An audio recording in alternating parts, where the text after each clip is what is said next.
Well, what do we have here? A Mantis mini tiller powered by a Honda GX35 engine. This thing runs absolutely terrible. And I thought, hey, you know what? How much maybe is just a brand new carburetor to put on there? One of my local dealers wanted $120 for the OEM carburetor on this Honda engine. I thought to myself, well, what does Amazon have to say about that?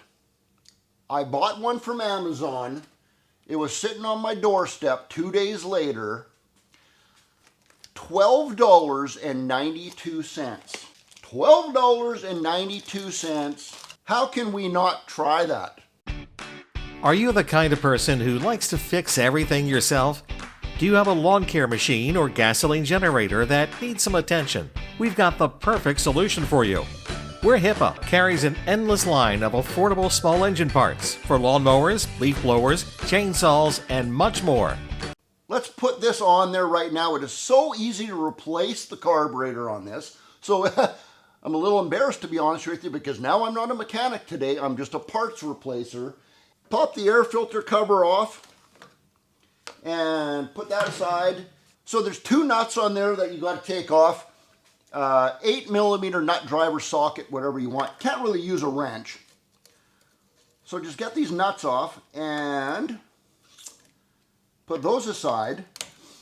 By the way, the reason that we're doing this is because how this thing is running is many pulls to get it to run, and then it'll idle. It'll sit there and idle all day long perfectly, but as soon as you hit that trigger to rev the engine up to get the tines turning, it just instantly kills the engine.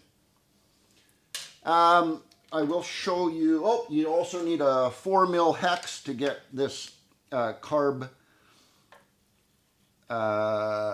plate off of here that holds the carb on. Now that just pulls right off of there. Done. Put that aside. Now we can see that carburetor right there. Here's the other thing. When I push this purge bulb, well, you can't really, it's kind of hard to angle. That's why I'm doing close-ups on this, but you punch that purge bulb. Hear that? Nothing happens. It's just sucking air in and out, air in and out. And yes, just so some of you know, the fuel filter is actually submerged in the fuel. I know sometimes they curl up, and that could be a problem too with that. And also it's dripping. Smells like really good gas.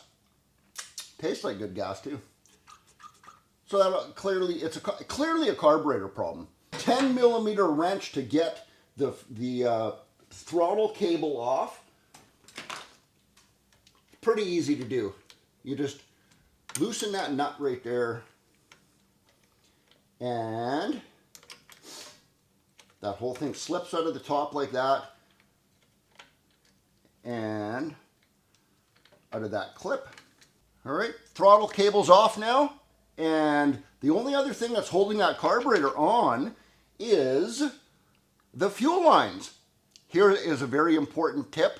Do not pull those fuel lines off with your needle nose pliers until you crack that gas cap open. Just in case there's a little bit of pressure in there, you pull those fuel lines off. Ask me how I know. Squirts all over the place, hit you right in the face, maybe get you in the eyes. So we crack that open, no pressure, and then we can work these lines off. 1 and 2. Bingo. And voila.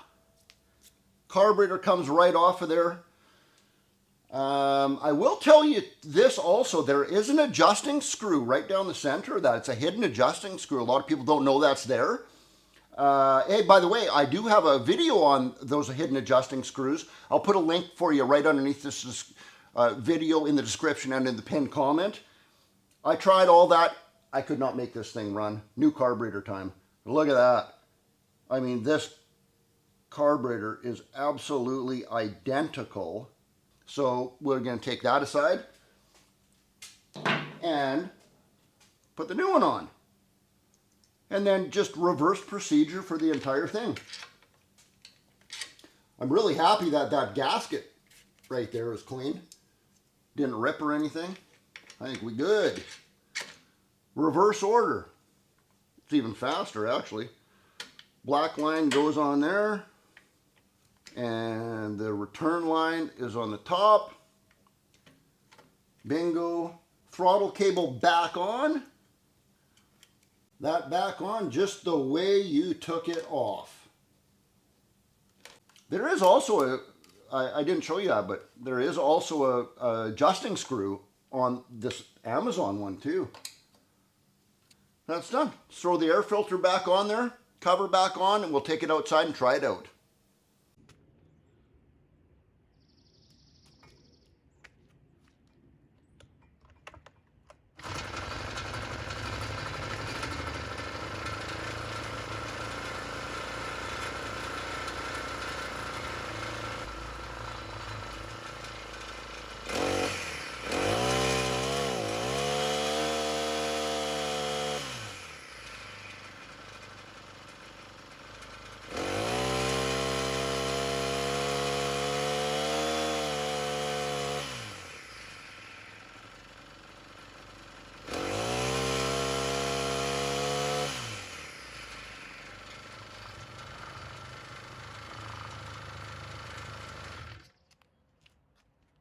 Pretty cool, eh? I didn't even have to touch that adjusting screw in there. That worked absolutely perfectly. I am not playing with that adjusting screw because it works as good as it can right now. So you do have to admit that's mind-boggling. $12.92 and about 10 minutes time to swap that carburetor out. It's incredible to me. And I know a lot of you are saying right now, yeah, but that's not the OEM carburetor. It's a Amazon, you know, an offshore knockoff of that carburetor. How long is that going to last for? You know what? I don't care how long that lasts for. I don't know how long it's going to last for, but even if it only lasts for a year, I can put 7 carburetors on that, one every year, for the same price as the OEM one. I hope you liked that. I thought that was pretty cool, a good experiment, and it actually worked. I love it when a plan comes together. And until the next video, everybody, Steve out. And now you have 2 nuts right there. You need a 10 millimeter nut driver saw. No. 8 millimeter. What are you, stupid, Steve? 8 millimeter. And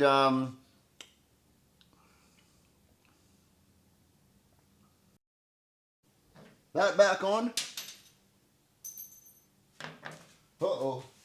If you'd like to subscribe to my channel, click on that little button right there.